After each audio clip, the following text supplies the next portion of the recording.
Okay, so welcome back to chapter 4. Today we're going to be learning about logical values. Just to give a little bit more background information and review some of the information that we've covered thus far, we're going to take a look at some common data structures. So most of these we've seen thus far. We have one-dimensional data structures, which are vectors and lists, two-dimensional, which are matrices and data frames, and then you have n-dimensional data structures, which are called arrays. So here's the composition of common statistical analyses. We'll utilize data frames.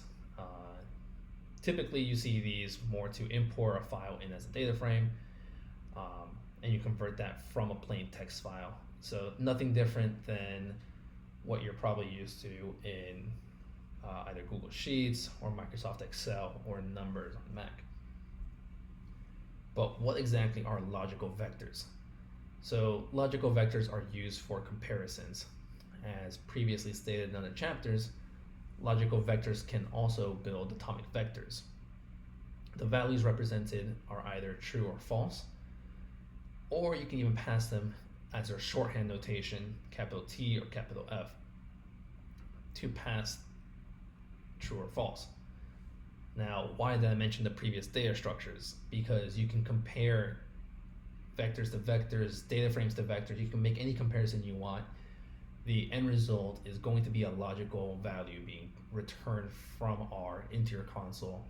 So we see here on the right that some of these are true or false claims, and RStudio or R can make a very easy distinction between this. So as I just stated, we can use these to compare values within a data frame using logical vectors. So if you want to extract multiple values that are sequential, you can extract it in a very similar fashion as with arrays, except with data frames, we do them in a notation where it's the data frame itself, the variable, the starting value, and the end value.